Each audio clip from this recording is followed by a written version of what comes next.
Pessoal, vamos falar sobre a situação lá na Ucrânia, como é que está o desenvolvimento da guerra de ontem para hoje e a questão do problema russo com os mísseis de precisão que não são tão precisos assim, estão dando um monte de dor de cabeça. Vamos entender esse assunto. Essas notícias foram sugeridas por Sniper Cego, Dr. Siri e mais um monte de gente. Obrigado aí ao pessoal que sugeriu a notícia. Obrigado a você que está assistindo o nosso vídeo. Se você gosta do nosso conteúdo, por favor, deixe o seu like e se inscreva aqui no canal, né? Pois bem, a situação aqui não teve nenhuma grande mudança, mas teve um desdobramento importante, né?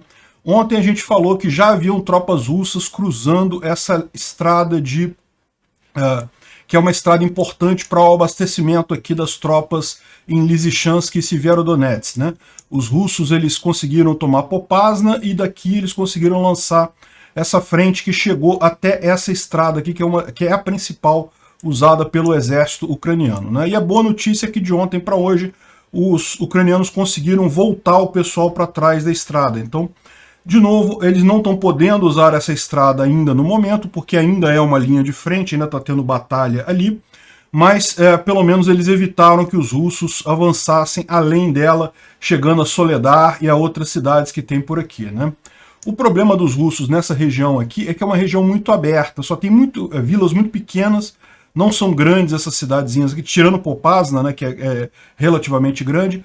As outras cidades aqui, os outros vilarejos são muito pequenos e aqui não tem muito campo para o pessoal se esconder. Então as forças russas não têm como firmar a posição ali, elas estão se movimentando, estão tentando principalmente aqui para norte, mas também para sul. Existem evidências que elas querem chegar aqui em Bakhmut, que seria uma outra alternativa para eles, né, porque se eles chegarem aqui em Bakhmut, eles, na verdade, isolam todas as principais artérias que chegam aqui a Lysychansk e Severodonetsk, né? Então, embora aqui no mapa esteja apresentando principalmente batalhas aqui para o norte, aqui para o sul também tem avanço russo, tem tentativa de avanço russo, né? Bom, além disso, continuam as batalhas aqui próximo a Severodonetsk, nada que tenha avançado de forma significativa. O que teve avanço significativo foi em Lima, né? Infelizmente, Lima já está quase toda tomada pelas forças russas. Não é um problema tão sério assim para a Ucrânia, como a gente explicou.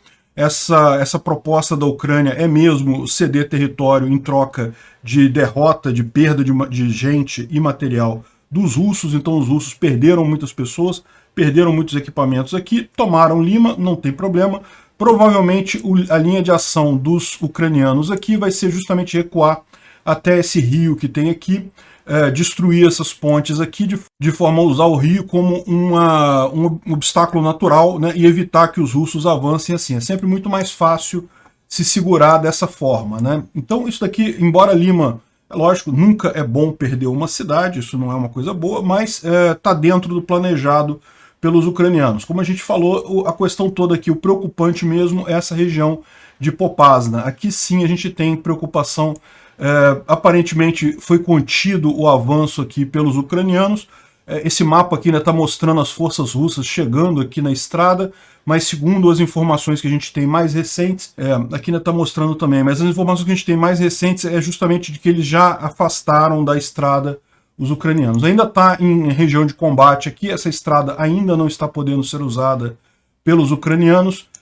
Isso não é um problema tão grande, como eu falei, existem outras estradas aqui que conseguem chegar até Lysychansk e Severodonetsk, mas, por exemplo, se os russos chegarem a Bakhmut aqui e tomarem Bakhmut, eles conseguem cortar duas grandes estradas aqui que fazem a ligação e ainda rodovias, só restariam estradas secundárias passando por aqui, o que é muito problemático para os ucranianos nisso daqui. Então aqui é o lugar que a gente tem que prestar atenção também, né?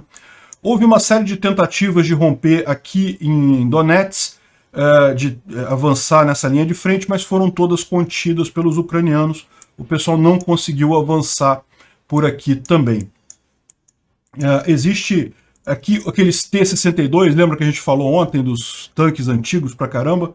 Parece que eles foram colocados muitos aqui nessa região de Zaporizhia, né? Não se sabe se os russos estão planejando alguma coisa. O mais provável é que eles tentem, de fato, apenas estabilizar essa frente de batalha aqui, né?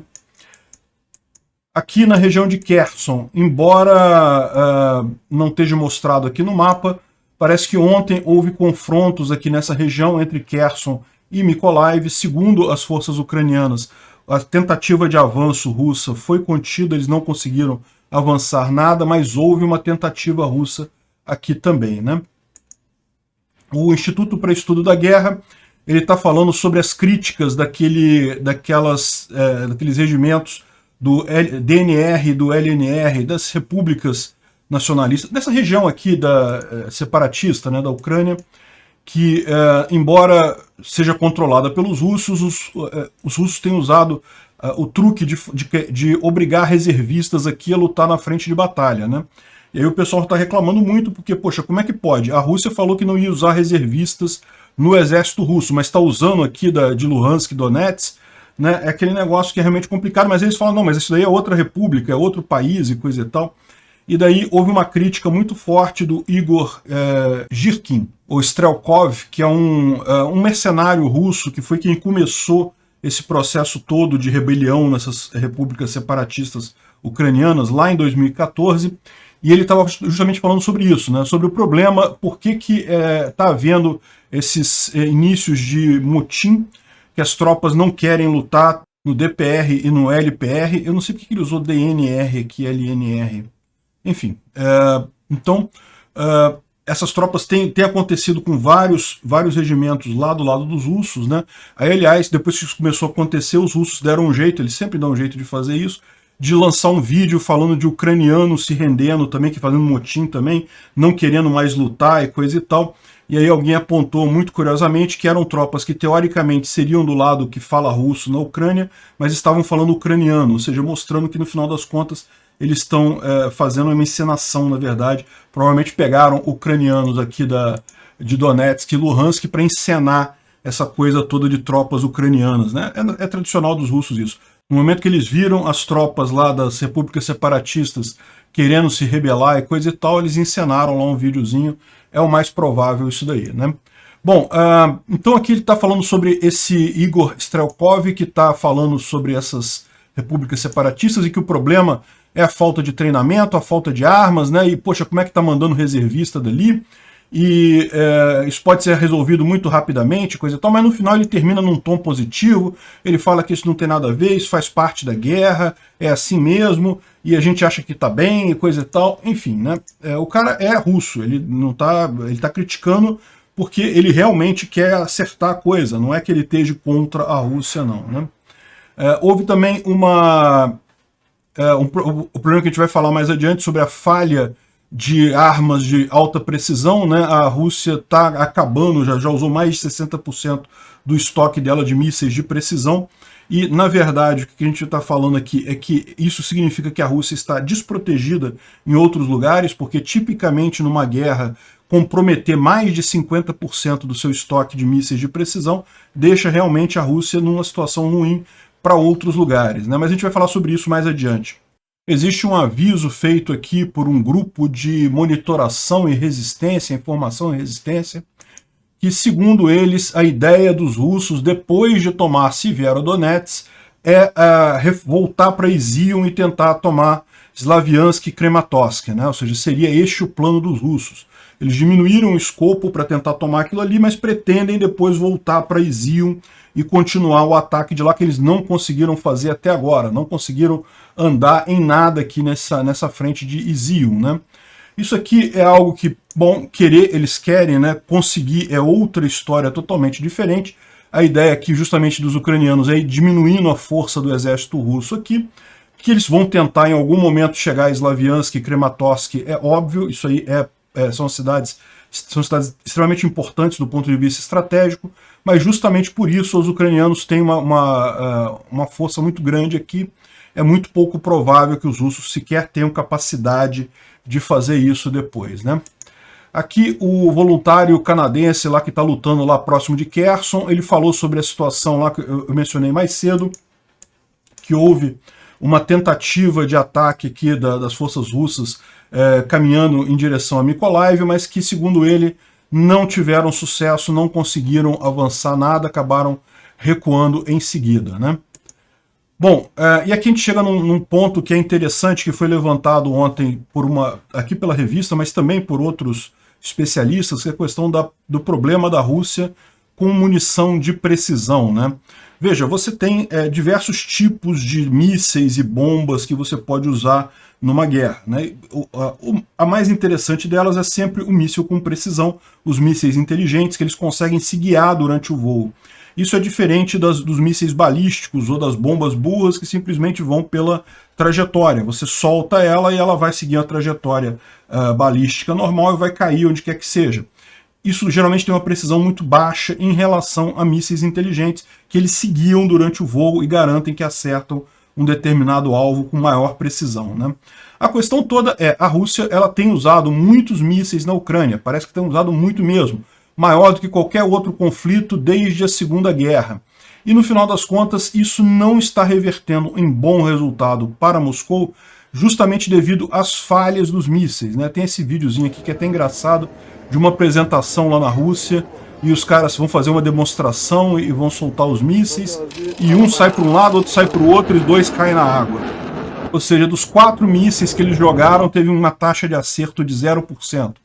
Ok, você pode dizer que isso aqui foi um caso à parte, mas isso mostra muito bem o problema russo com relação à qualidade do armamento. Eles têm um problema sério com qualidade do armamento, né? O armamento que eles têm lá, primeiro, é muita coisa muito antiga, e mesmo o que é mais recente tem pouca manutenção, o que gera um problema grande em termos de você ter um negócio operacional no final das contas, né? Esse tipo de problema não é um problema só da Rússia, tá? A Ucrânia também tinha esse problema desde até 2014. Foi justamente devido à perda da Crimeia em 2014 que o exército ucraniano passou a se modernizar, passou a adotar também armas mais modernas, a cuidar mais da manutenção para evitar esse tipo de problema, né? Então, tem uma reportagem aqui, inclusive especialistas americanos que estão falando que apenas menos de 40% dos mísseis russos atingiram os seus alvos intencionais, né, do que eles queriam realmente, né? E isso, somado ao fato de que a Rússia já está chegando numa porcentagem considerável do seu nível de mísseis, isso realmente é algo preocupante. Lá no início dessa guerra, muito se falou sobre isso, sobre a exaustão dos mísseis russos, né? E naquela época a gente imaginava que a Rússia não iria deixar consumir uma quantidade muito grande dos mísseis nessa guerra da Ucrânia. Tipicamente, um exército tem uma quantidade de mísseis ali, mas ele não vai aceitar perder mais do que 30% daquilo, porque isso poderia comprometer a segurança do resto do país. Aparentemente, a Rússia, por isso na época se falava, não, que a Rússia está acabando os mísseis da Rússia, por quê? Porque já estava chegando perto de 30% de mísseis usados naquela época, e acreditava-se que a Rússia não iria querer comprometer a segurança do resto do país usando mísseis então. Agora a gente já está chegando em 60% do arsenal russo sendo usado na Ucrânia, ou seja, a Rússia realmente está indo com tudo, ela não tem mais, ela não vê outra saída nessa guerra que não seja até fragilizar a própria segurança da Rússia, né? E daí eles estão fazendo fizeram essa avaliação, é a mesma matéria, tá? Sobre a fragilidade dos mísseis russos, e isso mostra o quanto, mais uma vez, o quanto a Rússia está atrás, né? E o que é o motivo principal para isso? Bom, é lógico, você tem aí mísseis antigos, tecnologias atrasadas, mas o principal motivo que eles levantam é o mesmo motivo para a questão dos tanques, que é o problema da manutenção. O que acontece, né? Como vocês sabem, o exército russo ele é um poço de corrupção, né? Aliás, eu fico me perguntando às vezes se o exército brasileiro é melhor do que isso, mas enfim, isso é outra história. O exército russo é um poço de corrupção ali dentro, mas para pensar, quando você vai comprar um equipamento novo, é muito difícil você ter uma corrupção muito grande ali. Por quê? Porque você vai comprar o tanque vai chegar lá, o tanque tem que ter as especificações que estão definidas, então não tem muito como você fazer corrupção na compra de material novo. Um lugar que você consegue ter uma corrupção muito grande é justamente na manutenção. Porque manutenção você pode fazer ela meio mais ou menos, você pode não fazer ela completa, você pode deixar para lá, atrasar um pouco. Esse tipo de coisa pode gerar problemas para uma força armada, como é o caso lá da Rússia, né? Então o que eles estão falando é justamente isso. O grande problema, o que está afetando muito, o fato de que só 10% dos tanques armazenados na Rússia conseguiram sair do lugar, conseguiram andar sequer para ser usados na guerra, é justamente devido à manutenção muito ruim. A Rússia tem um monte de equipamento, tem um monte de mísseis, mas a manutenção desses mísseis deixa a desejar, e no final das contas, quando você vai usar o míssil mesmo, isso acaba aparecendo, né? Acaba gerando esse problema, né? Mais um fator aí do nosso urso de papel que está se mostrando aos exércitos russos, né? A força armada russa, né? Bom, então, do ponto de vista militar, é isso daí. Não houve grandes mudanças em relação a isso daqui. Houve uma mudança positiva dos ucranianos terem contido esse avanço aqui em Popasna.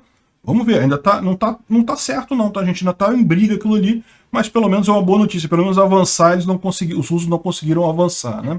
Mas existem algumas outras notícias aqui que valem a pena a gente falar, né? A questão aqui de Mariupol. O pessoal está levantando a quantidade de mortos e os absurdos que aconteceram lá na cidade com a invasão russa, e já estão chamando isso do o pior crime de guerra do século XXI, né?